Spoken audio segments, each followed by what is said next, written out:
In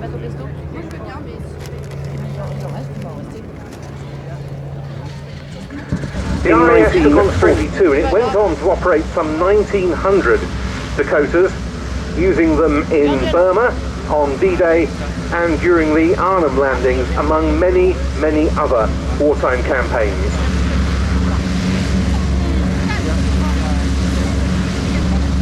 And the latest colour scheme applied to this ex-Royal Aircraft Establishment aeroplane represents a Dakota of number 31 Squadron of Southeast Asia Command, operational in Burma during 1943 and 44 in support of the 14th Army, the so-called Forgotten Army.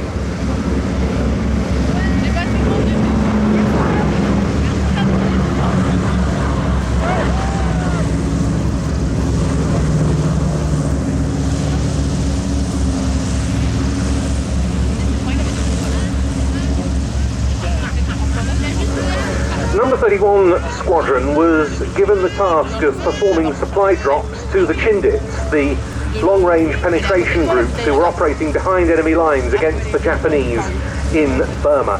Often the Chindits had all but run out of ammunition, explosives and rations before RAF transports, not just Dakotas such as this one, but also twin-engine Lockheed Hudsons came along to relieve them. Sometimes the transports would be escorted on their resupply sorties by Hurricanes or Spitfires, so it's rather appropriate that this aircraft should sometimes be escorted by Hurricanes and Spitfires, as indeed we expect to see in tomorrow's display during its operations with the Battle of Britain Memorial Flight.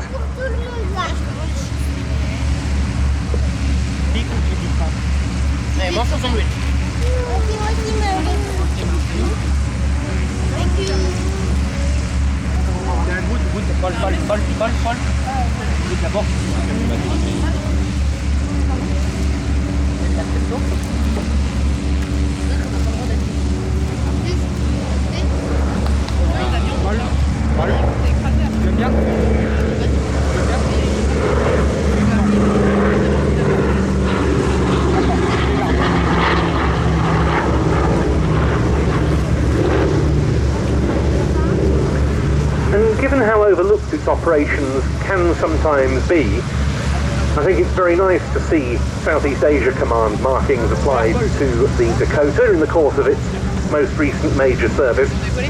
It represents an aircraft with the serial Foxtrot Delta 781, which served with number 31 Squadron of Southeast Asia Command and landed on a jungle strip near Barmo to evacuate 8 casualties to India in April. Started life as the DC-3 or the Douglas Sleeper transport served.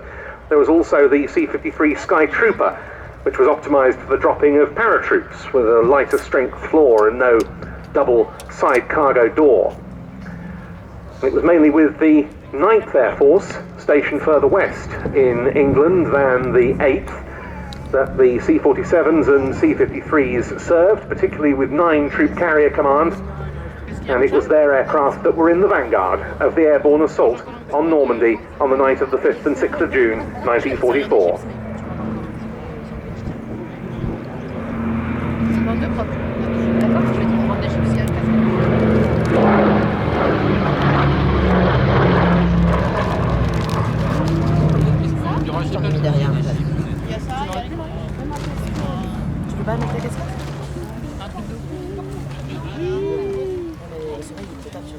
Jeanne, tu devrais mettre tes lunettes, oui, tu vas rien voir. Attention, le ciel peut nous tomber sur la tête. Mets tes lunettes, Jeanne. Pas du tout. D'accord ? Merci. Non, c'est bon. Non, merci là-bas.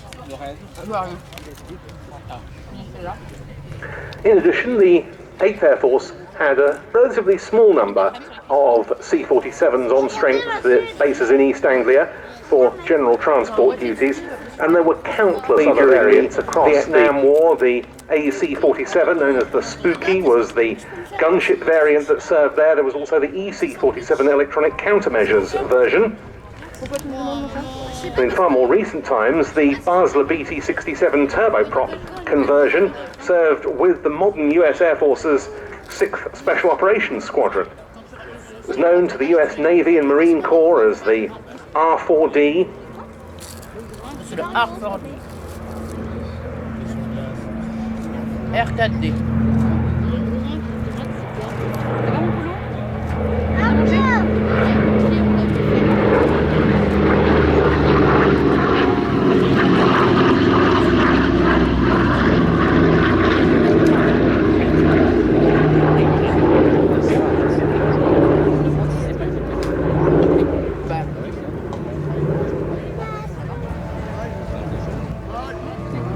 And without question, the DC-3, C-47, C-53, R-4D, Dakota, call it what you will, one of the most important families of civil and military transport there's ever been in all of aviation history.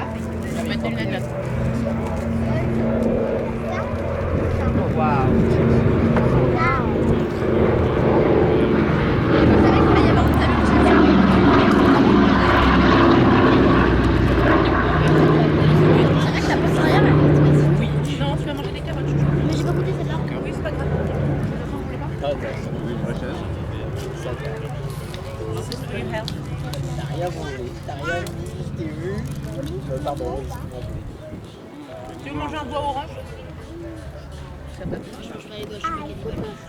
The aeroplane now coming in for its last pass before departing en route for other flypasts over the course of the day and returning to its base at RAF Coningsby. And those of you who saw the Lancaster displaying last year will know how the Battle of Britain Memorial Flight now likes to end its multi-engine displays, with a flypast taking the aeroplane over the crowd area. So that's what we're going to see now as the aeroplane runs in on departure.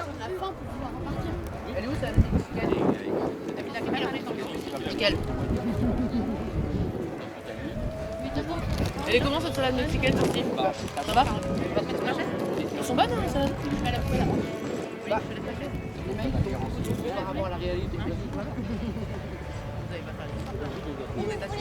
And so the last run straight over our heads from Squadron Leader Paul Wise, the officer commanding the Battle of Britain Memorial Flight, and his crew with the Douglas Dakota 3.